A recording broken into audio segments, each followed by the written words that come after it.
Bismillahirrahmanirrahim. Assalamualaikum warahmatullahi wabarakatuh. Innal hamdalillah nahmaduhu wa nasta'inuhu wa nastaghfiruh wa na'udzu billahi min shururi anfusina wa min sayyiati a'malina. Man yahdihillahu fala mudilla lahu wa man yudlil fala hadiya lahu.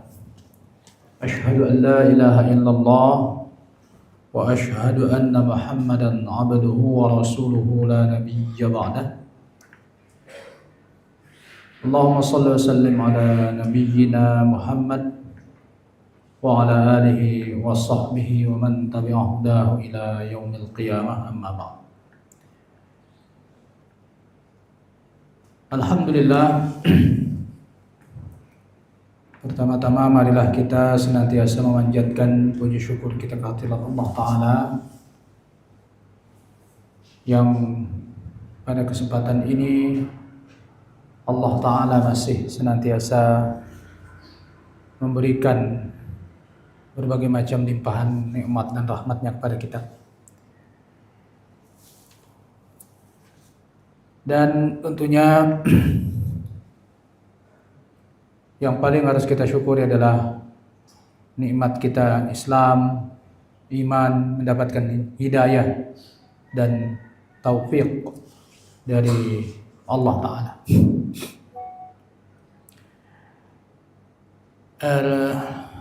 Alhamdulillah, kita kembali dapat melanjutkan kajian kita dalam tema Siyasah Syar'iyah ini yang seharusnya kemarin minggu lalu, tapi karena Allah pada minggu lalu saya masih berada di Suriah,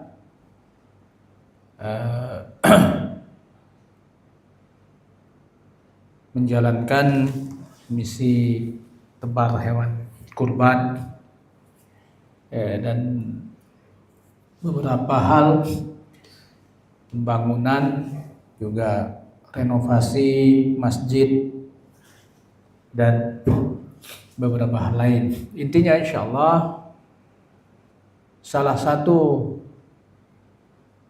nikmat Allah Ta'ala adalah kemerdekaan negara Syria dari pemerintahnya sendiri.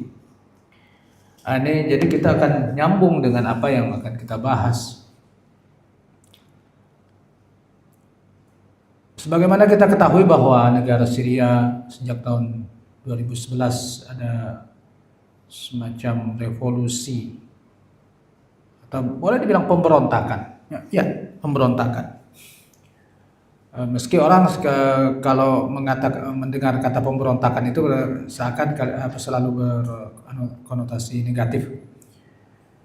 Sebetulnya pemberontakan itu istilah yang netral. Dia negatif tergantung kepada siapa yang diberontaki dan dalam apa tujuannya. Sama dengan perang.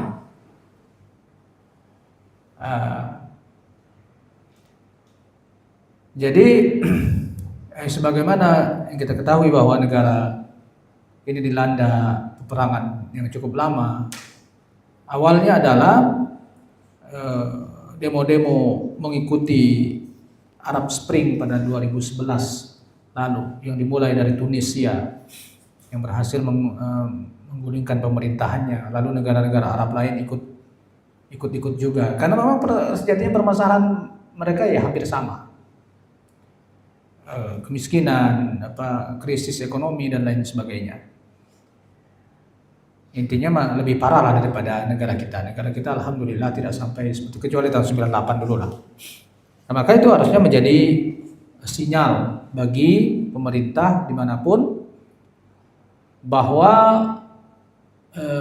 krisis itu menjadi pemicu masyarakat. Mungkin ada yang menggerakkan, mungkin saja orang-orang jahat atau orang-orang yang tidak senang dengan pemerintahan yang ada menggerakkan, mungkin saja. Tetapi itu tidak akan berhasil kalau tidak ada pemicunya.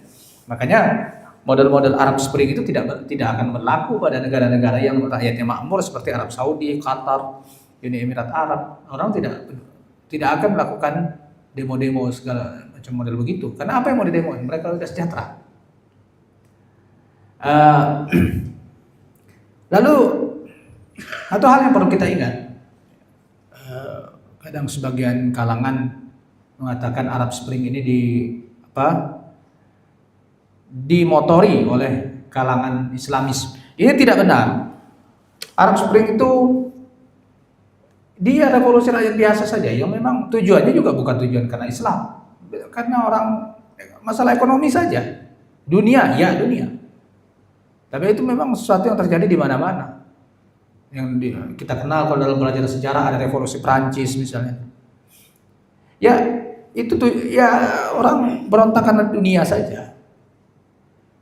Jadi itu bukan dimotori oleh gerakan-gerakan Islam. Lalu kenapa para aktivis Islam ikut? Ya karena mereka bagian dari rakyat yang kelaparan itu. Sehingga ketika misalnya pemerintahan jatuh, maka para aktivis Islam itu berusaha untuk mengisi pemerintahan yang ada dengan cara-cara mereka masing-masing. Ada yang ikut pemilu, ada yang macam-macam. Kayak di Tunisia, ketika presidennya jatuh, maka digelar pemilu. Partai Islam ikut. Partainya Rashid Ghannouchi yang berafiliasi dengan Al-Ikhwan Al-Muslimun ikut di situ dan menang sih dia. Cuma terakhir dikudeta juga. Seperti halnya di Mesir, ikut pada pemilu. Makanya orang sering mengatakan Partai Ikhwan Muslimin misalnya di Mesir itu yang melakukan kudeta pada Mubarak. Sebenarnya tidak betul. Ikhwan Muslimin itu bukan mereka yang melakukan Arab Spring itu. Yang melakukan Arab Spring itu rakyat Mesir. Lintas partai, lintas agama, lintas apapun. Lalu kemudian dan Ikhwan Muslimun itu udah duduk di parlemen. Lalu kemudian ketika terjadi pemerintahan sementara, Hosni Mubarak mundur. Dia mirip seperti Soeharto 98.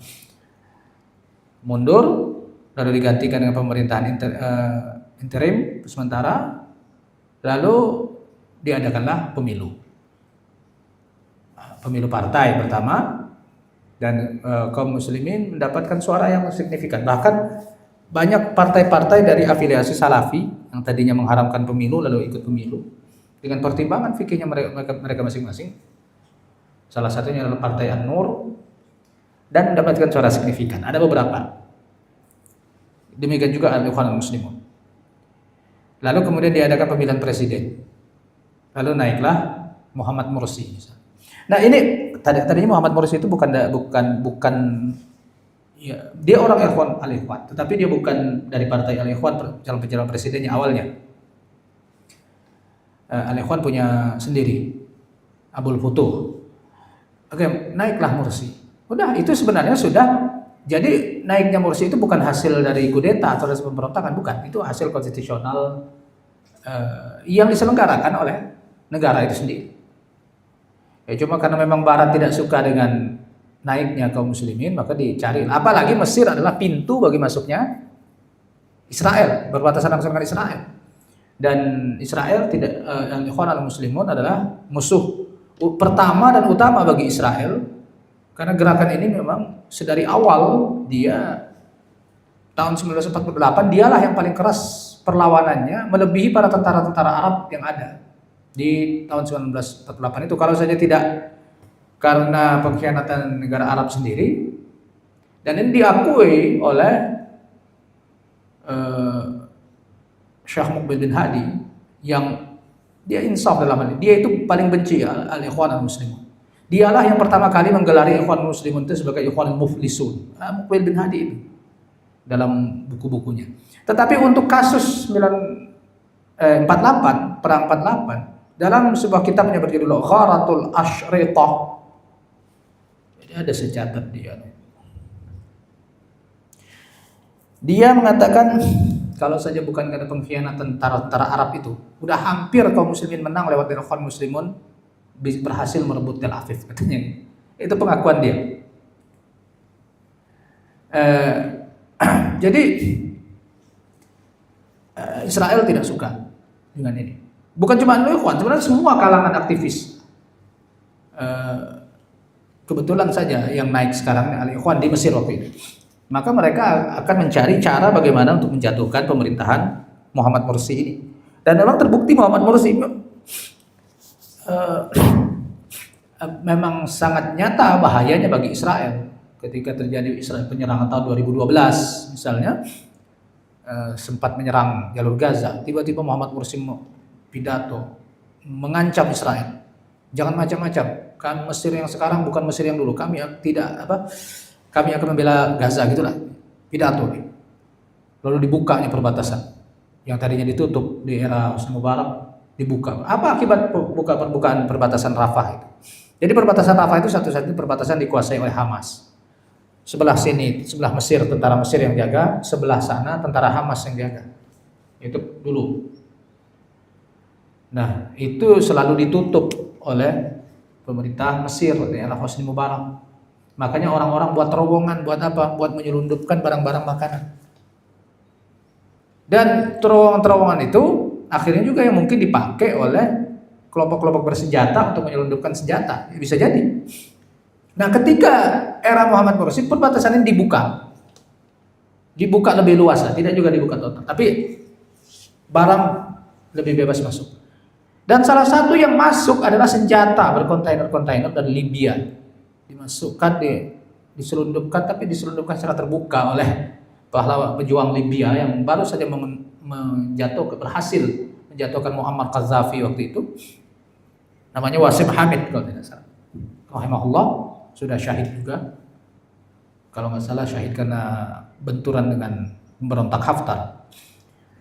Dan dia itu yang menyelundupkan banyak senjata ke jalur Gaza. Ya itulah yang dipakai perang sampai saat ini. Apa Israel tidak tahu itu? Pasti tahu. Cuma kan mereka tidak ada di situ, karena tentara mereka tidak ada di situ, di perbatasan Rafah itu. Yang jaga kan Hamas. Nah, ini ancaman buat Israel. Jangan kata yang kayak begitu. Israel Intel Mossad itu kan paling canggih sedunia. Ya kan nomor 2 CIA lah. Tapi kan mereka 11-12. Ya. Bukan Intel Melayu. Intel Melayu yang ngaku saya Intel. Jadi bagaimana caranya? Akhirnya karena waktu itu mau nyerang Mursi ngancam, ngepet loh Israel itu. Mundur dia. Karena yang ditakutkan Israel bukan tentara Mesir, tentara Mesir nggak bakal ngelawan Israel. Yang ditakutkan kalau perbatasan ini dibuka, ada berapa juta relawan perang yang akan masuk lewat situ, baik orang Mesir maupun orang-orang, terutama dari Libya sana. Itu yang paling ditakutkan Israel, itu Libya sebenarnya, karena lagi semangatnya. Dan boleh dibilang untuk negara Afrika yang memang yang paling dekat, yaitu Libya, itu pembatasnya cuma Mesir menuju jalur Gaza. Makanya kemarin yang ada pawai menuju jalur Gaza itu dari Libya itu banyak kan, ditutup oleh Mesir dan ditutup pula oleh Haftar yang pemberontak sekarang ini, yang disokong oleh Uni Emirat Arab. Ini penghalang gerakan Islamis di Libya itu. Jadi intinya ini ancaman, maka dia harus bagaimana caranya di kudeta, dibikinlah dalam negeri, karena memang sejatinya Muhammad Mursi punya kesalahan juga, yaitu terlalu demokratis. Tapi ini secara umum adalah kesalahan pijakan. Mungkin kita untuk kasus Mesir boleh dibilang kesalahan pijakan, cara-cara berpolitik al-Ikhwan al-Muslimin. Dia terlalu percaya pada rakyat dalam artian demokrasi. Makanya demokrasi itu tidak seharusnya dijadikan sistem bagi gerakan Islam. Dijadikan batu loncatan sih mungkin, tapi ketika sudah didapat kuasa oleh Islam, maka yang harus berlaku adalah sistem Islam. Seperti Taliban sana di Afghanistan. Taliban itu kalau ada pemilu 90% diyakini dia akan kalah. Orang tidak ada suka Taliban kalau pakai pemilu. Dan ini sebagian kalangan yang pemerintah lama itu, yang boneka-boneka Amerika ini, berusaha untuk menggoyang Taliban itu, ya bagaimana caranya supaya pemilu. Kalau pemilu ya nggak mungkin orang pilih Taliban, orang nggak suka. Maksudnya orang tuh Afghanistan tuh gimana sih keadaan? Ya, Afghanistan sama aja dengan Pakistan, dengan jelas nggak suara? Jelas gini apa? Suara saya jelas ya. Maksudnya ya kayak Indonesia juga, negara-negara Arab secara umum atau negara-negara Islam secara umum. Ya, kemaksiatan bebas, orang pengen bebas gitu, terutama para wanita. Di era pemerintahan boneka Amerika Serikat waktu era AS masih menjajah Afghanistan, ya sekuler. Jadi ya memang syariat Islam tetap berlaku. Karena di Afghanistan itu atau di era Daud Khan dulu, siapa ya rajanya itu dulu, itu syariat Islam tetap berlaku secara formal. Mirip-mirip Yaman dia itu sistem adanya. Tapi secara umum syariat Islam berlaku. Cuma memang yang kemungkaran-kemungkaran itu bebas. Ya, perempuan nyanyi, film, orang buka aurat, ya kayak tetangganya lah Pakistan, Tajikistan. Nah, Taliban berkuasa secara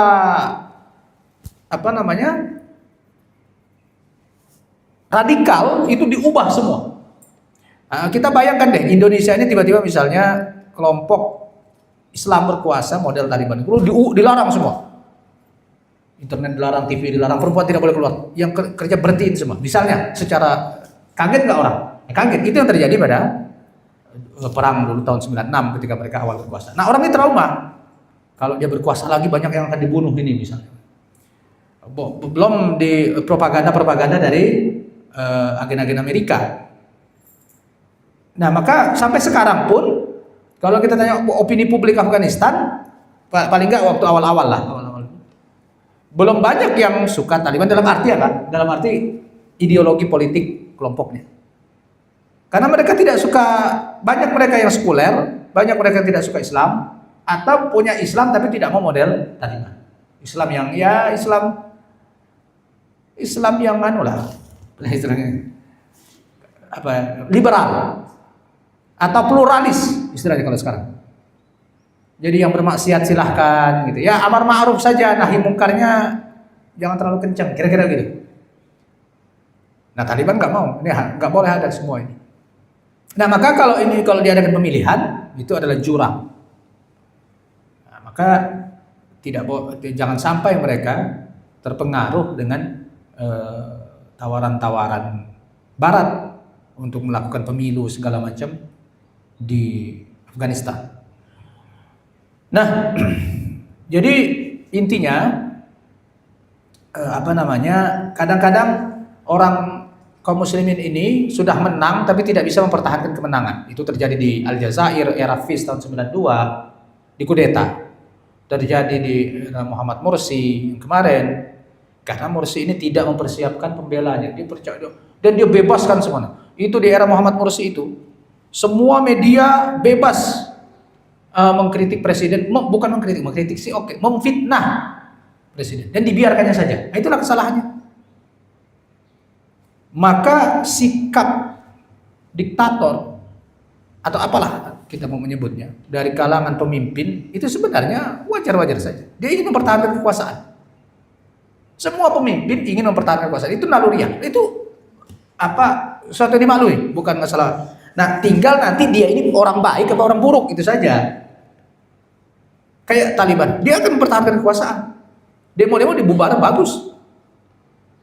Karena apa? Kebetulan dia baik, dia mempertahankan syariat Islam. Ini pemerintahan untuk Islam. Nah, era demokrasi di Aljazair, di Mesir dibiarkan semua. Akhirnya kita lupa bahwa musuh itu bekerja 24 jam, 25 jam. Bukan 24 jam lagi. 25 jam untuk menghancurkan gerakan Islam. Kalangan Islam sangat percaya tidak mempersiapkan diri untuk mempertahankan diri. Ya hancur. Mesir buktinya, Aljazair buktinya. Terjadi juga di Turki sebenarnya pemberontakan ini. Kudeta itu terjadi di Turki tahun 2014 lalu. 2016. Yang di Turki kemarin itu.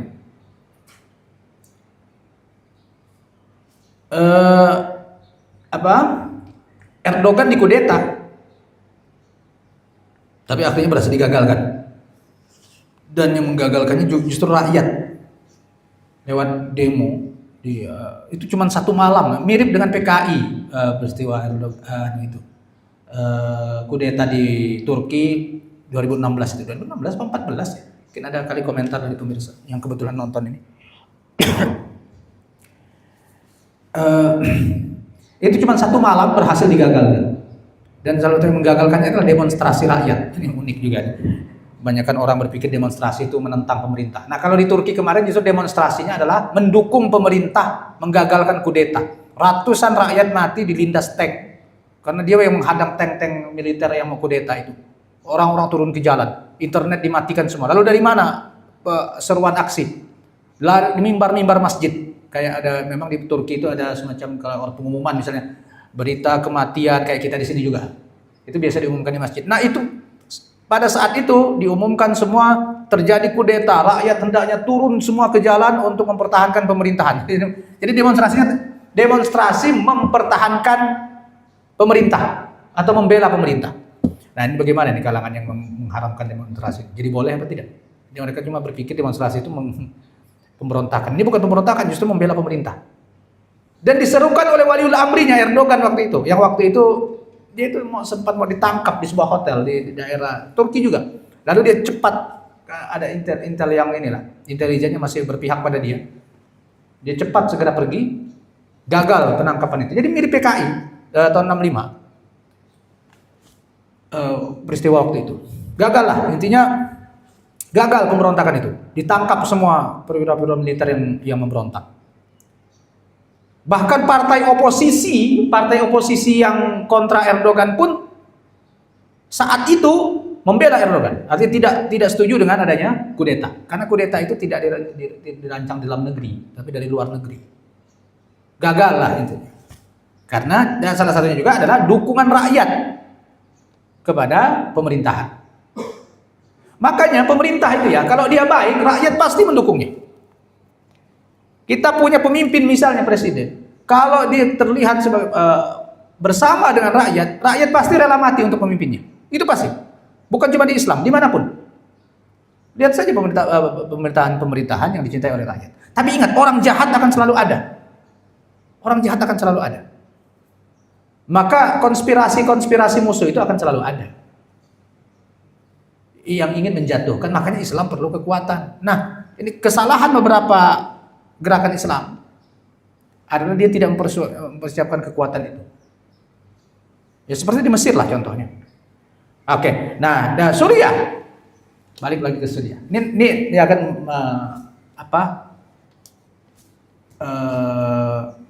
kena pada pembahasan kita siasat syariah ini. Karena nanti insya Allah kita akan membahas bagaimana apa sih sebenarnya hukum-hukum dari kita melihat ini dengan kacamata syar'i tentunya. Suriah misalnya. Ini kenapa sampai terjadi perang begitu sih? Dia awalnya itu cuma demo-demo biasa. Ini kesalahan pemerintahnya juga. Artinya kesalahan strategi dari pemerintah Bashar Assad itu sendiri. Dia kan udah takut nih ngelihat negara-negara lain udah berhasil dongkel kekuasaannya. Tunisia, Mesir segala macam. Nah, Suriah pun demo-demo juga karena memang di Suriah itu keadaannya lebih parah. Ya. Panjanglah cerita. Karena yang berkuasa di Suriah itu partai komunis Arab, namanya Partai Ba'ath. Itu sama dengan di Irak, Saddam Hussein itu komunis. Hafiz Assad dan Bashar Assad yang putranya komunis.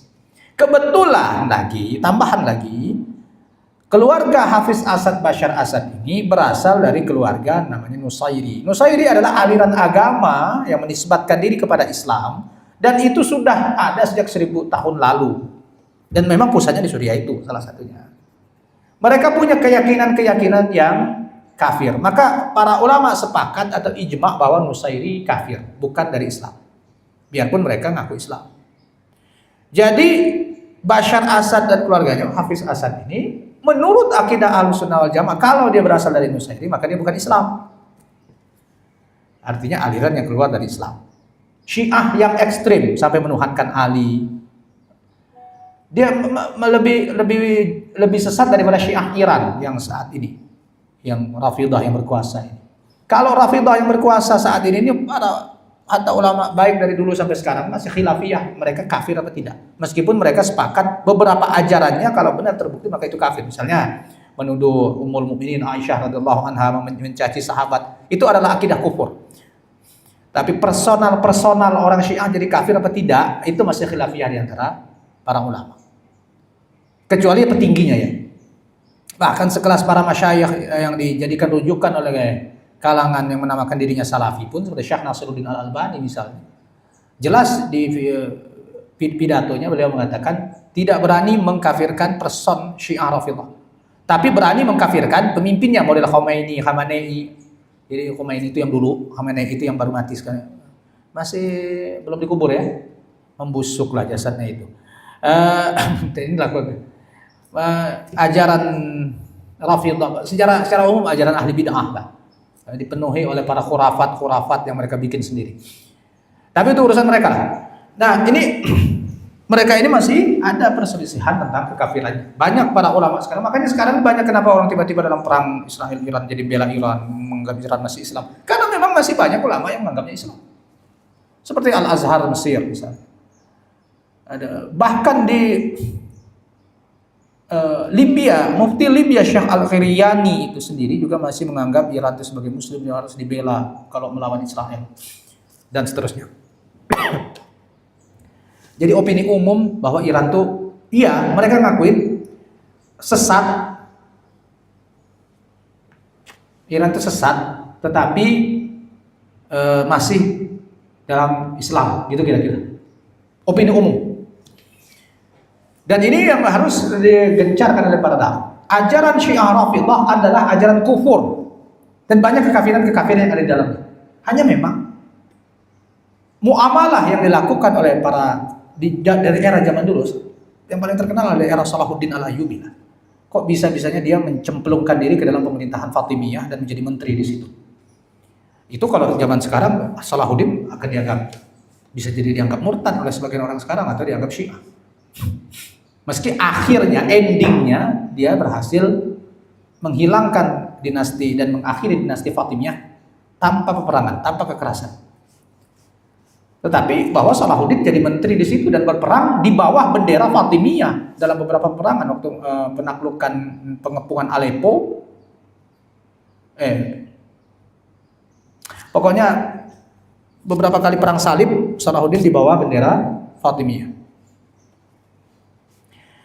Sebelum Hittin, sebelum menaklukkan Al-Quds, tapi narasi yang mengatakan Salahuddin sebelum membebaskan Palestina menghancurkan dulu Syiah, narasi yang berlebihan. Dia tidak menghancurkan. Kebetulan saja Al-Adid mati, khalifah terakhir Fatimiyah itu, lalu rakyat sepakat mengangkat Salahuddin. Jadi tidak ada kekerasan. Karunia Allah, Fatimiyah berhasil ditutup dan diakhiri kekuasaannya oleh Salahuddin Al-Ayyubi tanpa kekerasan. Jadi tidak kata menghancurkan, harus dikasih tanda kutip. Dia tidak memerangi. Normal, rakyat percaya sama Salahuddin, dia jadi raja, langsung dikembalikan kekhalifahan kepada Bani Abbasiyah. Dan dihilangkan semua ajaran Fatimiyah yang ada di situ. Karena apa? Karena rakyat Mesir, ini Fatimiyah ini berkuasa di Mesir. Rakyat Mesir itu Sunni, pemerintahannya doang yang Syiah gitu, Rafidhah. Nah, ini beda dengan Iran. Iran itu kan negara Sunni. Pada tahun 1500 dinasti Safawi namanya merebut kekuasaan dan memaksa orang-orang untuk jadi Syiah. Jadi ada semacam hakim taftish seperti di Spanyol, Granada. Apa namanya itu? Inkuisisi ya. Itu di Syiah Iran tahun 1490 Hijriah itu, 1500 tahun yang 500 tahun yang lalu juga diberlakukan itu. Semua rakyat dipaksa untuk jadi Syiah. Padahal mereka tadinya Sunni. Makanya di Iran sekarang dengan penduduk 90 juta itu masih ada 20 juta Sunni. Sunninya masih 20 juta. Jadi kalau misalnya banyak masjid Sunni di Iran memang masih banyak. Yang di beberapa daerah yang berbatasan dengan Afgan ke arah atas itu banyak Sunni. Dan bebas, artinya mereka ibadah sendiri tidak diganggu karena mereka kayak satu provinsi dia semua gitu. Itu masih banyak di Iran. Cuma di Teherannya, sekarang orang bilang tidak ada masjid Sunni di Teheran. Wallahu a'lam itu. Apa benar apa tidak? Tetapi secara umum dalam kondisi politik seperti ini, pemerintahnya pasti tidak akan mau untuk menimbulkan konflik dalam negeri sendiri. Dia pasti akan merangkul semua kalangan secara politis. Jadi sampai mana saya tadi?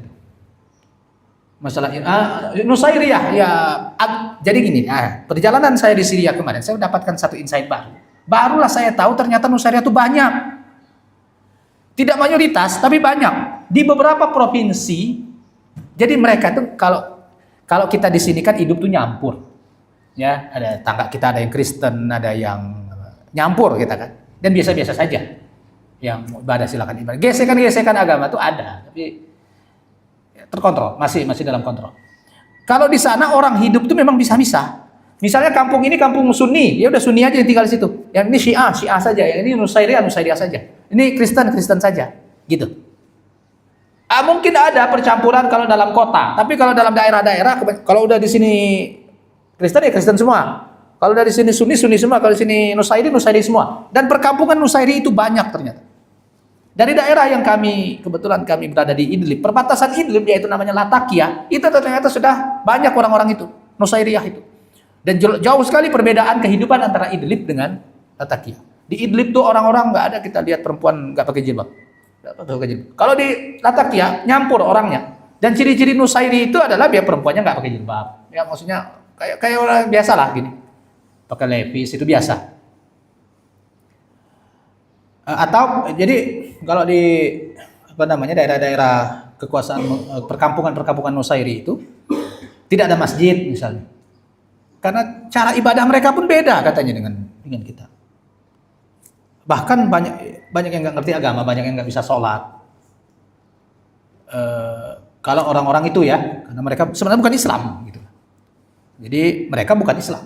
Nah, keluarga Bashar Assad itu berasal dari keluarga itu. Tetapi Bashar Assad maupun Hafiz Assadnya sendiri bukanlah seorang Nusairi yang taat. Jadi dia dia komunis. Sama dengan Saddam Hussein. Dia Sunni, berasal dari keluarga Sunni. Sunni itu maksudnya dia bukan manhaj Ahlussunnah, bukan. Kebetulan dia lahir dari keluarga Sunni, ya kayak kita gini. Tapi dianya sendiri berpikiran komunis, makanya dikafirkan oleh para ulama. Pengkafiran terhadap Saddam Hussein itu sudah ada sebelum perang Teluk lah, jadi bukan karena perang Teluk lah. Jadi para ulama Saudi mengkafirkannya, sebelumnya sudah. Gara-gara komunisnya itu. Lalu ditambah lagi kejadian perang Teluk 1991, makin mencuatlah fatwa kekafiran itu. Oh, berarti kita melawan orang kafir. Meskipun sebenarnya itu terlepas dari itulah. Intinya komunis sekuler dan dia tidak peduli apa agamanya. Mau dia kebetulan saja dia lahir dari Sunni. Bashar Assad kebetulan saja dia lahir dari Nusairi, tapi pola politiknya sekuler komunis. Nah, dengan demikian presiden atau pemerintah Suriah itu adalah orang kafir. Jadi Suriah sejak tahun 1970 berapa, 60 sekian yang dikudeta oleh Partai Ba'as ya, oleh Hafiz Assad, sampai kemarin dijatuhkan di bawah kekuasaan pemerintahan yang kafir, dianggap kafir menurut akidah Ahlussunnah wal Jamaah. Sekalipun masih ada para ulama-ulama pendukungnya, model Ramadan Al-Buti dan lain-lain. Entah dia tidak tahu kekafiran Nusairi atau dia menganggap Bashar Assad bukan Nusairi sehingga dia tidak mengkafirkan. Bahkan berkhutbah menjadi pendukung tentara-tentara Bashar Assad yang membantai Ahlussunnah. Jadi intinya yang saya dapatkan di sana ternyata mereka perkampungannya banyak. Jadi kalau misalnya orang, kamu dari mana asalnya? Dari sini. Oh, berarti kamu Nusairi. Gitu. Udah hampir pasti itu. Kalau kita kan nggak bisa gitu. Misalnya kamu dari mana? Dari ini. Oh, berarti kamu orang Islam. Belum tentu. Misal kalau orang kita tanya orang dari Aceh. Oh, berarti kamu orang Islam. Belum tentu. Karena ada juga orang non Muslim yang hidup di Aceh misalnya. Sebagai kebanyakan orang-orang turis-turis Indonesia yang datang ke negeri-negeri Arab itu, oh Indonesia ya, Muslim dong. Nah, sebagian turis kan ada yang bukan Muslim. Oh bukan, saya bukan Muslim. Ada yang begitu. Oh kamu nggak puasa, padahal kamu dari Indonesia. Ya karena saya bukan Muslim. Banyak gitu. Jadi kalau mereka enggak. Kalau misalnya sudah berasal dari kampung itu, berarti dia Nusairi. Karena orang Sunni ada juga sih yang hidup di perkampungan itu ada. Cuma ada terpisah gitu loh. Hanya saja memang mereka tidak saling ganggu sih. Sampai terjadinya revolusi ini. Nah, pemerintah Suriah menangani demonstrasi damai. Demonstrasi kan demonstrasi damai orang biasa saja. Itu dengan represif berlebihan, mengerahkan tentara lalu membunuh-bunuhi para demonstran. Termasuklah kasus yang terkenal anak kecil yang dimutilasi itu, yang di Dar'a. Dar'a itu perbatasan dengan Yordan. Jadi kalau kita lewat Yordan, kita akan lewati Dar'a dulu, baru langsung masuk Damaskus. Nah, kami lewat situ kemarin. Si Hamzah, namanya Hamzah siapa itu yang dimutilasi, lalu membangkitkan amarah keluarga-keluarganya, orang kampungnya demo lagi semua, yang tadinya nggak ada peduli dengan demo, masalah demo-demo jadi demo. Nah, sama pemerintah Bashar dilihat, wah ini makin parah nih. Kita lihat loh, tetangga kita di Tunisia, di Mesir udah jatuh, jangan sampai ini terjadi di negara kita, habisi semua. Gitulah kira-kira strategi pemerintah Bashar Assad waktu itu untuk meredam demonstrasi ini adalah dengan menghabisi semua. Sebagaimana karena mereka pernah sukses melakukan itu tahun 82 di Hama. Hafiz Assad membantai 40 ribu kaum muslimin Sunni yang demo, yang digerakkan oleh Ikhwan Muslimin waktu itu tahun 82. Nah, mereka merasa sukses. Kita ulangi kesuksesan tahun 82, kita habisi semua. Ternyata karena ini informasi sudah makin berkembang, media sosial di mana-mana. Sebagian tentara Suriah sendiri, tentara resminya, tidak setuju dengan itu. Dan kebanyakan mereka adalah Ahlus Sunnah. Akhirnya mereka memberontak. Jadi siapa yang memberontak? Tentara di Suriah. Lalu mereka membentuk namanya FSA itu, Free Syrian Army. Tentara Pembebasan Suriah. Itulah yang awal memberontak. Jadi pemberontakan bukan dilakukan oleh rakyat demonstran bawa senjata, bukan. Itu udah dibantai-bantain. Nah, yang tidak mau membantai ini yang membelot. Jadi memberontak kepada pemerintah Bashar Assad. Nah, karena udah berontak berarti perang dong, karena sama-sama punya senjata. Biarpun mereka adalah bagian-bagian kecil saja. Nah, ini diperangi oleh tentara pusat karena dianggap pemberontak. Lalu karena melihat udah ada tentara yang memberontak, rakyat sipil yang tadinya sudah dibantai keluarganya ikut, karena orang-orang kan punya senjata di sana. Ikut gabung sama tentara FSA atau membentuk brigade-brigade sendiri. Akhirnya para jihadis yang terutama sel-sel Ikhwan Muslimun yang sudah di bumi hanguskan di Suriah waktu itu bangkit lagi, dan mereka yang membentuk brigade-brigade baru Al-Ikhwan Muslim seperti Failaq Syam dan awal-awalnya itu apa namanya itu lupa saya, tapi jelas dari kelompok mereka.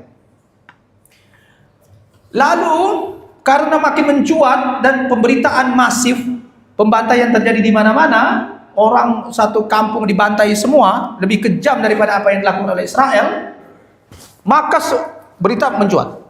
Para ulama dari luar Suriah, terutama Arab Saudi waktu itu adalah saya ingat itu adalah Syekh Muhammad Al-Arifi, yang dengan tegas di mimbar-mimbar Arab Saudi. Itu kan Al-Arifi itu kan dai paling ngetopnya di Saudi. Kalau sekali dia ceramah itu bisa kayak model Ustaz Abdul Somad gitu. Dia yang membangkitkan semangat untuk menyatakan kezaliman Suriah. Kebetulan juga pemerintah Arab Saudi waktu itu masih mengizinkan itu, kan hubungan dengan Suriah tidak baik. Jadi dibebaskan itu, sampai akhirnya kan dilarang. Kemudian Al-Arifi konon ditangkap. Intinya perlawanan muncul, semua mujahidin akhirnya berangkat ke Suriah. Banyak yang dari luar, termasuk yang waktu itu Irak kan udah perang duluan, udah 10 tahun perang. Al-Qaeda itu kan di Irak, termasuklah Ahmad Syarab ini kan panglima yang berperang di Irak, diutus ke Suriah untuk mendirikan sel Al-Qaeda di sana. Berangkatlah mereka, lalu membentuk yang namanya Jabhatun Nusrah, dan ternyata pendukungnya banyak sekali. Orang-orang yang tadinya pengen perang di Irak karena ditangkap-tangkapan di Syria, akhirnya mereka sekarang saatnya kita gabung mereka sama Al-Qaeda yang di bawah Jabhatun Nusrah itu. Dan ternyata itu adalah faksi termasuk paling besar non tentara yang ada di Syria waktu itu. Makin kuat, akhirnya beberapa daerah yang memang udah kuat Ahlus Sunnahnya, salah satunya di Idlib yang kebetulan berbatasan dengan Turki, berhasil direbut, dan sampai detik pun tidak berhasil dikuasai oleh Bashar al-Assad. Karena Turki ikut campur juga, ngirim tentara ke sana. Dan semua orang tahu Turki membiayai pemberontakan. Maksudnya mendukung oposisi namanya, bukan pemberontak lagi kali itu sudah. Di tahun 2012, 2014 dengan segala mekanisme yang ada. Maka Idlib menjadi daerah khusus. Idlib itu kalau di Palestina ibarat Gaza. Idlib dan Gaza itu sama, boleh dibilang sama statusnya karena berbatasan dengan sebuah negara. Hanya saja untungnya Idlib punya Erdogan, Gaza punya As-Sisi ad-Dajjal ini yang menutup perbatasan. Kalau saja As-Sisi itu kayak Morsi kemarin, dibukanya perbatasan, itu Israel.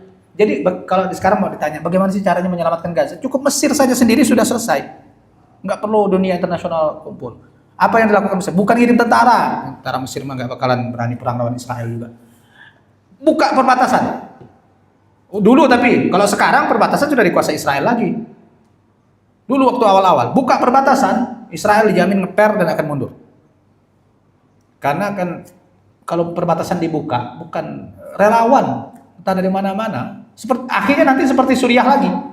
Yang mana ada puluhan ribu, bahkan ratusan ribu milisi relawan dari luar Suriah yang masuk ke situ. Termasuk salah satunya adalah Jabhatun Nusrah ini. Dan akhirnya mereka, nah ini memang ya kuasa Allah. Pemimpinnya ya Abu Muhammad Jaulani itu yang sekarang jadi presiden Suriah sekarang ini. Karena mereka faksi paling besar dan pernah mendapatkan dukungan dari Turki, ya sudah.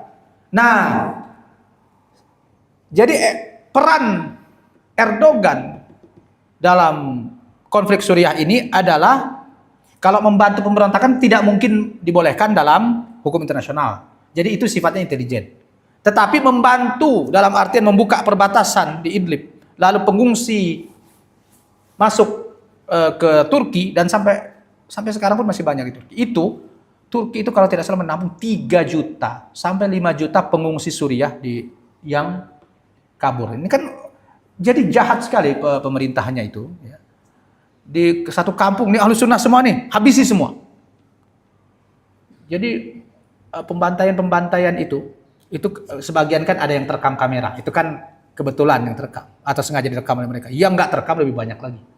Orang-orang dimasukkan ke penjara. Makanya ada namanya penjara Sitnaya. Kemarin kami juga sempat ke sana. Penjara Sitnaya itu. Penjaranya sih sebenarnya kalau ada isu katanya ada ruang bawah tanah, sebenarnya tidak ada. Tidak ada ruang bawah tanah. Penjara sekarang sih ditutup. Cuma kalau kita mau masuk gitu kadang-kadang dibolehin. Kita bisa nego. Jadi intinya penjara itu tempat penyiksaan dan itu ratusan mungkin bahkan ribuan orang dibunuh di sana.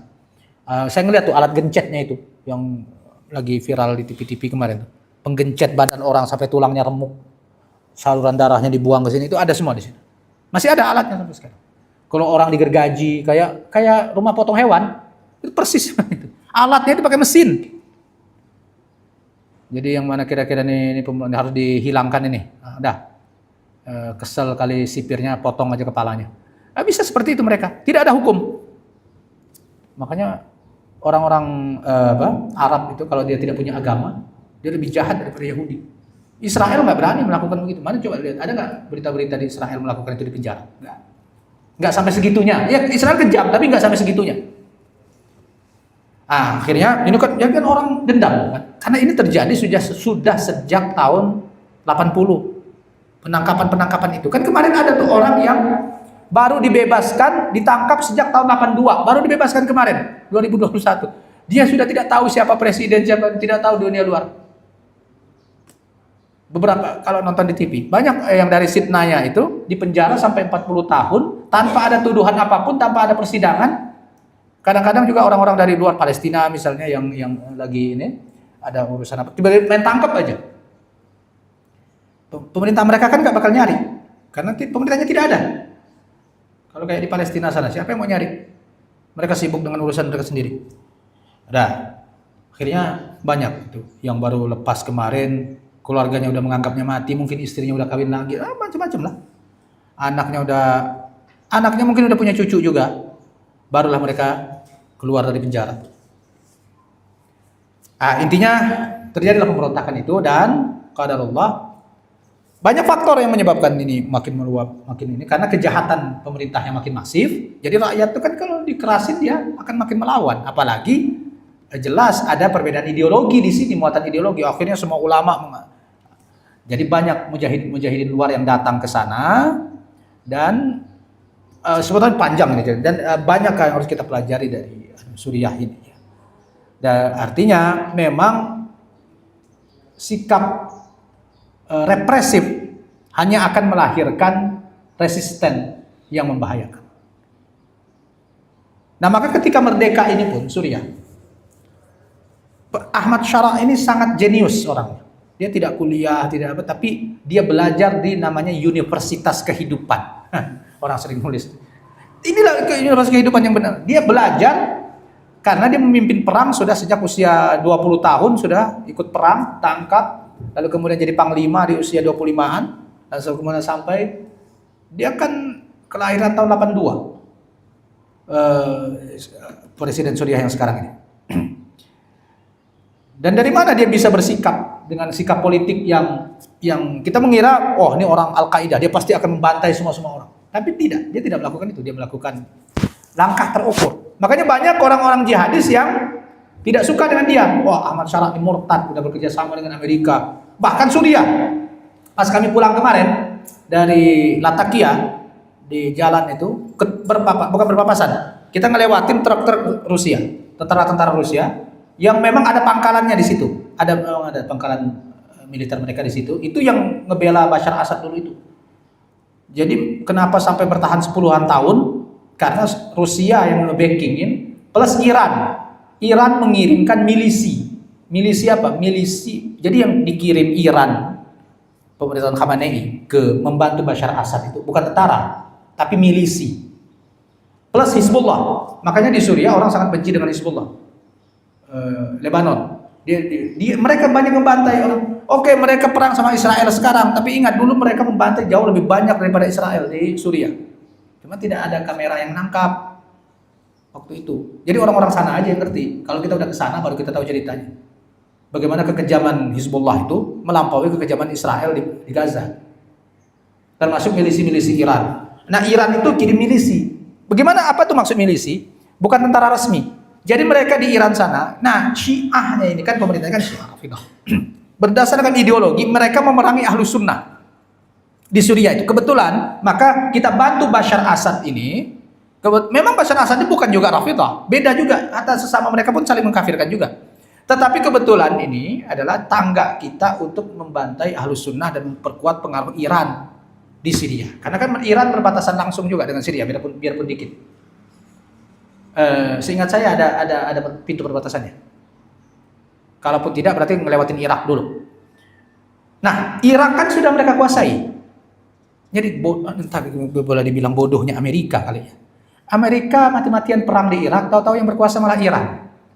Ini agak sesuatu yang aneh juga. Mungkin orang akan yang berteori konspiratif akan mengatakan oh berarti mereka ini berkonspirasi dengan Iran. Kalau dilihat dari kepentingan sih enggak. Amerika dan Iran tetap bermusuhan. Cuma yang sayangnya ketika Amerika mungkin kurang mempersiapkan diri untuk berkuasa di Irak. Makanya pemerintahan Irak sekarang adalah pemerintahan boleh dibilang proksinya Iran. Syiah juga yang berkuasa di Irak sekarang. Kalau zaman Saddam Hussein. Jadi memang Syiah itu mayoritas di Iran. Irak. Asal Syiah itu ya Irak. Lari ke Iran. Era Saddam Hussein mereka didiskriminasi. Begitu Saddam jatuh, mereka yang naik, dibantu sama Iran. Akhirnya sekarang mereka yang berkuasa. Jadi Amerika yang mati-matian perang, Iran yang dapat untungnya di Irak. Jadi proksi masuk tuh milisi-milisi Syiah itu. Nah, ada satu hal yang perlu kita cermati dalam gerakan Syiah Iran ini. Kita kan tidak suka Syiah. Kita menganggap Syiah kafir. Oke, bagus. Tidak. Tapi lihatlah bahwa mereka itu militan. Salah satunya terbukti di Suriah itu. Kita lihat kan pasukan banyak mujahidin di Suriah. Berapa ribu? Paling nggak nyampe 50 ribu. Milisi Iran 10 kali lipatnya yang diterjunkan ke Suriah itu. Ratusan ribu.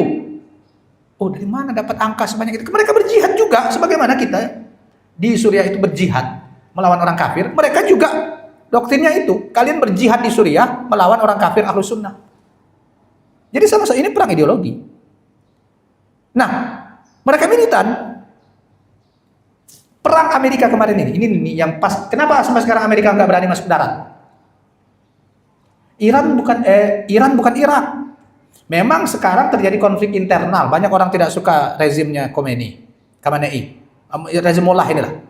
Karena dianggap rezim agama yang mengekang kehidupan sekuler. Orang Iran kan banyak sekuler, banyak ateis. Memang Syiah, tapi sekuler atau ateis. Ya kayak kita gini lah, ngaku Sunni tapi nggak sholat. Mereka juga begitu, sama. Pengen bebas, pengen bermaksiat, pengen minuman keras bebas, pengen joget-joget di jalan kayak zaman mereka dulu, zaman Pahlavi dulu. Jadi sama aja sih sebenarnya semuanya. Kebetulan saja lahir dari Syiah, kebetulan lahir dari Sunni, tapi pemikirannya masih sekuler-sekuler aja, sholat enggak. Ini kan terjadi konflik internal. Tetapi ketika datang musuh dari luar yang ingin menghancurkan negara, ini mereka akan melupakan dulu konflik mereka. Mereka akan bela negaranya. Dan itu banyak yang dilakukan oleh oposisi-oposisi di Iran itu. Akhirnya apa? Kemarin karena ada rencana Amerika mau nyerang lewat darat, mereka membuka relawan jihad di Iran. Itu yang daftar, target 4 juta, yang daftar 12 juta. Dan kebanyakan yang daftar anak-anak usia 12 tahun ke atas. Apa yang bisa kita di sini? Anak-anak dan perempuan. Mendaftar untuk menjadi relawan jihad kalau pasukan Amerika jadi masuk darat. Apa yang bisa kita petik di sini? Mereka militan. Mereka militan. Tidak akan kita temukan militansi ini di Arab Saudi misalnya. Yang generasi muda semakin dibarat-baratkan, apalagi dengan sejak masuknya Muhammad bin Salman, sekularisasi, westernisasinya Muhammad bin Salman ini. Semangat jihad untuk generasi-generasi Saudi itu sudah semangat jarang. Tambahan lagi kelompok-kelompok yang melemahkan semangat umat. Jihad di Palestina aja mereka lemahkan. Maksud saya gini, Iran itu dengan segala kesesatannya, mereka militan. Dan banyak negara-negara Sunni tidak mengajarkan itu pada generasi-generasinya. Kalaupun ada negeri yang sedang terseok-seok, seperti Afghanistan, Suriah misalnya. Ya karena mereka lagi perang. Nah, maksud saya adalah ini negara-negara Sunni yang tidak siap ini, yang sudah hidup dalam kenyamanan dan wataraktumul jihad, khawatir wasallallahu alaikum zullah. Kalian akan dikuasai oleh kehinaan dan terjangkit penyakit wahan. Itu yang terjadi pada sebagian besar negara-negara muslim, terutama negara-negara Arab yang kebetulan sudah hidup mewah. Sehingga apa pelajaran yang bisa kita ambil di sini? Ini boleh bilang hubungannya dengan perpolitikan Islam. Kita melihat bagaimana sih negara-negara Islam ini keadaannya seperti apa? Seperti misalnya di Suriah, karena saya kebetulan baru kembali di sana melihat ini. Jadi mereka di sana sangat membutuhkan bantuan kita. Banyak masjid-masjid yang kami renovasi ini itu hancur, bukan masjidnya yang dibom. Cuma bom itu kan di sekitar itu. Pecahan-pecahan bomnya itu ngancurin semua kaca, ngancurin semua. Kalau masjidnya dibom berarti akan habis. Dan itu banyak. Masjid yang hancur sama sekali juga banyak. Nah itu juga kita dan bekerja sama dengan beberapa lembaga. Banyak lembaga lah dari Turki terutama yang paling banyak. Dari Qatar dan Arab Saudi sekarang udah mulai masuk. Untuk membangun kembali masjid-masjid itu. Perkampungan-perkampungan di masjid yang kami renovasi ini. Kebetulan perkampungan perang. Jadi masyarakatnya itu mengungsi. Nah, baru akan kembali kalau fasilitas infrastrukturnya sudah ada. Kalau sekolah nggak ada, mereka nggak bisa. Nah, sekarang kehidupan di Suriah makin berat karena pengungsi-pengungsi udah harus pulang, sementara kampungnya hancur, rumah nggak ada, pertanian dari bakar sama Bashar Assad. Nah, terus apa yang mau jadi penghidupan mereka? Sementara pekerjaan-pekerjaan juga belum ada, pabrik-pabrik tutup. Kita kan dulu sempat punya ada pabrik roti di sana, dan itu hancur dibom. Di daerah masjid yang kita bangun, namanya daerah Salma, Jabal Aqra. Kena bom itu, kena bom pesawat Rusia. Hancur pabrik roti kita waktu itu. Lalu dipindahkanlah ke Idlib yang dekat perbatasan, kira-kira cuma 200 meter dari tembok perbatasan Turki.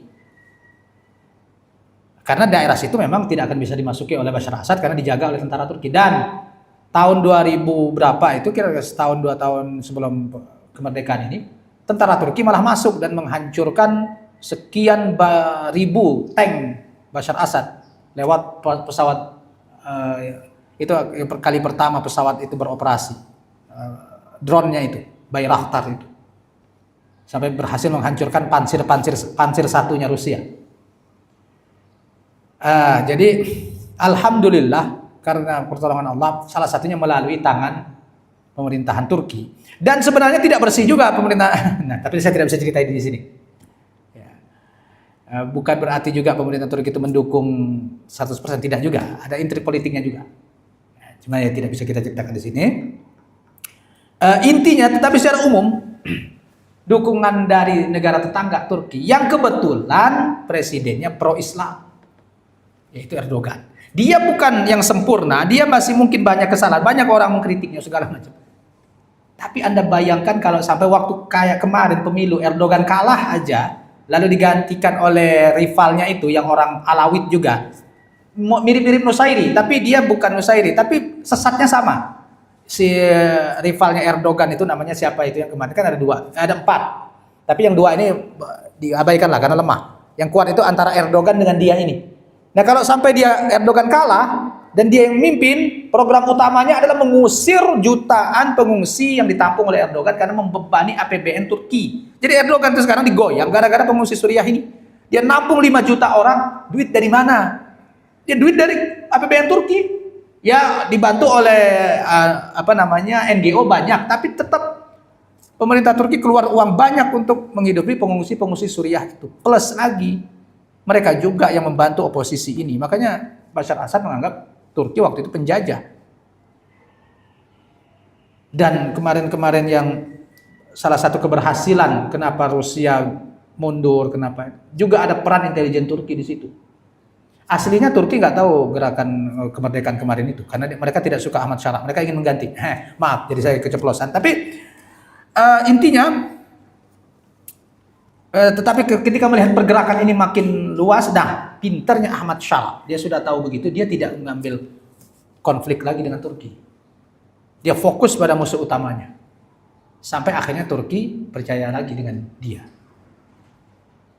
Nah, ini salah satu kepintaran. Nah, kita mungkin banyak orang kalangan yang melihat Ahmad Shara berkhianat, berubah, murtad, segala macam tuduhan-tuduhan itu. Tapi kalau dia belajar dari banyak kejadian, termasuk kasus Afghanistan tahun 96. Dan yang mana Taliban sekarang pun belajar dari kesalahan itu sehingga mereka tidak melakukan itu. Dulu waktu tahun 96 Taliban berkuasa langsung digantung Najibullah, presiden Afghanistan. Sekarang ketika dia berkuasa, Hamid Karzai yang pengkhianat ini diampuni, bahkan tidak dia apa-apa. Artinya mereka memperkecil konflik. Enggak, kita merdeka. Ya. Makanya sekarang, kenapa Suriah tidak langsung menyerang Israel? Katanya mau membebaskan Al-Quds. Inilah orang kalau tidak bisanya cuma ngomong aja. Pejuang-pejuang sana tuh lebih ngerti. Apa mereka tidak berani? Mereka berani. Tapi kalau sekarang Israel kan jadi gara-gara nih sekarang. Kalau sekarang kita bikin gara-gara dengan Israel, mereka punya alasan untuk membom. Makanya pejuang-pejuang sana itu sebagiannya senang dengan perang Iran Israel ini. Karena dua-duanya musuh mereka. Iran kan udah pergi, bukan ancaman lagi. Israel nih yang ancaman. Makanya ketika saling lempar rudal antara Israel dengan Iran, ada keberkahan sendiri buat Suriah. Mereka jadi aman. Karena dua musuh mereka saling berperang. Mereka bisa mengatur strategi dan kekuatan. Nah, Suriah kan belum punya. Yang ditakutkan itu bukan perang darat. Perang darat nggak mungkin ada musuh kita yang berani. Jangan kata lawan pasukan Suriah. Israel lawan Hamas saja. Kalau benar-benar perang darat ya, tidak ada campur pesawat tempur, silakan pakai artileri deh. Itu Tel Aviv bisa langsung dikuasai oleh Hamas. Kalau benar-benar perang darat. Tapi dengan syarat jangan pakai pesawat tempur. Israel kan berani kalau pakai pesawat tempur. La yuqatilunakum jami'an illa fi quram muhassanatin aw min wara'i judur. Mereka tidak akan memerangi kalian kecuali di balik benteng. Mereka pengecut dan itu adalah sifat mereka yang akan ada sampai kiamat. Mereka berani cuma karena pesawat-pesawat tempurnya saja. Nah, Damaskus sempat dibom. Pemerintahan Suriah belum punya anti pesawat. Paling-paling punyanya ZSU-2 yang moncongnya 2 itu. Mana mungkin bisa ngegapai pesawat tempur. Lalu gimana strateginya? Guide Turki. Nah, Turki mulai mengancam Israel. Israel gak akan berani. Itu. Makanya kenapa sekarang pangkalan Amerika, tiba-tiba Amerika mundur? Konon katanya karena supaya Israel nanti kalau nyerang, Amerika nggak ada di situ. Pinternya Ahmad Syara, oke, Amerika mundur, Rusia saya tarik. Itu makanya kemarin kita ketemu truk-truknya itu, ternyata mereka mau balik lagi ke pangkalan mereka. Saya tidak tahu dealnya apa, apakah Rusia diizinkan berpangkalan di situ lagi atau bagaimana, nggak tahu. Tapi kalau itu benar terjadi, itu akan membuat Israel berpikir 2 kali untuk menyerang Suriah, karena ada pangkalan Rusia di situ. Dan pastinya Ahmad Syara akan bikin deal. Kok orang tadi mereka perang, sekarang kok mereka bisa bersahabat? Itulah politik. Dan itulah siasat syariah. Kan tadi kita perang sama Iran, kita perang sama Rusia. Sekarang kan enggak. Terus kalau kita mau damai gimana? Sah-sah saja. Apa musuh kita yang ancaman paling nyata sekarang? Kalau Suriah ya Israel. Karena Israel udah masuk di perbatasan Quraitirah sekarang. Jadi gimana dong? Gaib banyak-banyak sekutu. Turki, Arab Saudi sudah digaet. Qatar, kalau Qatar sih jangan. Kalau Qatar itu tidak ada bantuan senjata. Ekonomi itu secara umum pembangunan dari Qatar semua itu. Baik di Palestina maupun Suriah. Itu yang digaet. Itulah pinternya pemerintahan Ahmad Syara. Ini politik. Coba kalau yang berkuasa itu orang-orang yang nggak ngerti, pokoknya kita harus perang. Habis ini langsung perang terus. Yang dihancurkan adalah tidak punya strategi.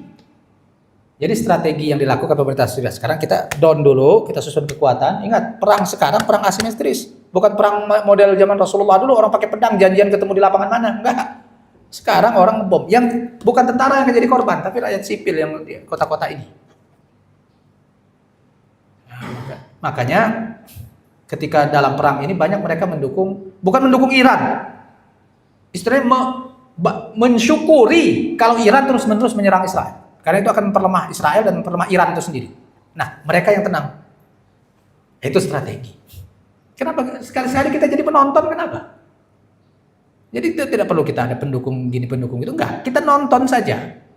Biarkan mereka terus berperang. Sampai habis senjata-senjata mereka. Israel itu kan udah mulai kehabisan Iron Dome itu. Cuma dibantu terus oleh Amerika dan sekutu-sekutunya. Makanya kita juga salah satu apa yang bisa kita lakukan, boikot ekonomi, produk-produk yang bisa kita boikot. Jangan bilang itu nggak ngefek. Kita ini nggak seberapa. Orang di Inggris sana, orang kafir di Inggris sana, masuk dia ke mall-mall bilang jangan beli produk Israel, pakai toa gitu. Kita nggak ada yang berani begitu. Mereka orang kafir masuk di London bagaimana kalau yang beritanya? Masuk dia ke mall-mall, ini barang Israel jangan beli. Berani dia ngomong begitu. Mereka lebih militan. Orang-orang Eropa ini militan. Sekali dia meyakini sebagai kebenaran akan dia. Makanya kalau mereka masuk Islam, mereka lebih militan daripada orang-orang Arab sekalipun. Nah, itulah. Jadi banyak hal yang bisa kita ambil pelajaran dari sini dan kita berdoa. Sementara kita hanya bisa berdoa, tapi bukan cuma doa. Kita tetap bisa berdonasi melalui NGO yang sedang membangun di negara-negara Suriah, seperti Suriah sana. Kenapa Suriah yang kita ini? Karena itulah jalan pembebasan Al-Aqsa. Bukan dari Gaza, agak susah dari Gaza, karena Mesir harus ditaklukkan dulu. Jalan terbuka itu sekarang Suriah. Makanya Israel nih, kalau sampai dia nyerang Lebanon dan terus-terusan, pasti kan Lebanon akan melawan. Orang-orang akan masuk ke Lebanon, karena Lebanon negara resmi, berhak mengajukan secara hukum internasional. Lebanon berhak mengajukan bantuan dari negara-negara manapun yang mereka pilih. Dan sekarang Turki lewat Erdogan sudah memberi sinyal kayak gini, Lebanon, lo minta bantuan ke gua dong, gua kirim tentara nih. Tapi Lebanon sampai sekarang belum melakukan itu. Erdogan sudah jelas mengancam Israel, keamanan Lebanon adalah ancaman terhadap Lebanon, ancaman terhadap Turki. Ini adalah sinyal buat Israel, ini bahasa politik. Nyerang ini, jangan macam-macam, kami bisa kirim, meski tidak resmi kami akan ingat. Kami udah mendukung oposisi Suriah dan berhasil mendongkel Bashar Assad loh. Jangan sampai kalian juga kami dongkel. Kira-kira gitu ancamannya.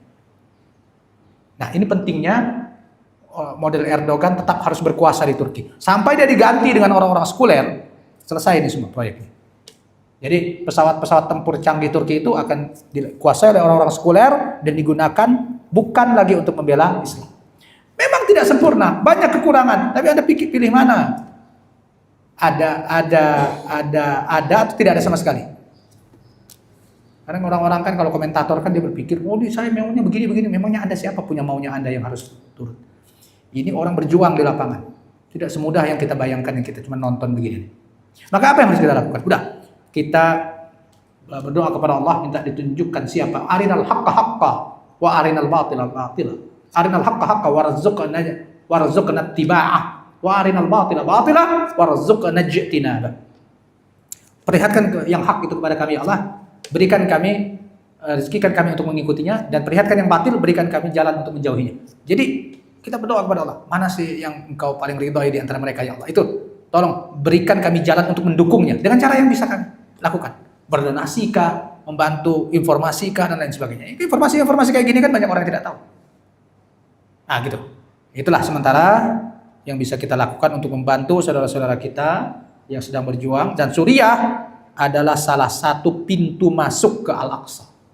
Kalau negara Suriah ini kuat, berhasil menyusun kekuatan militernya, maka bukan mustahil perkiraan 2027 Israel akan musnah, akan benar-benar terjadi. Tidak ada yang mustahil bagi Allah Ta'ala.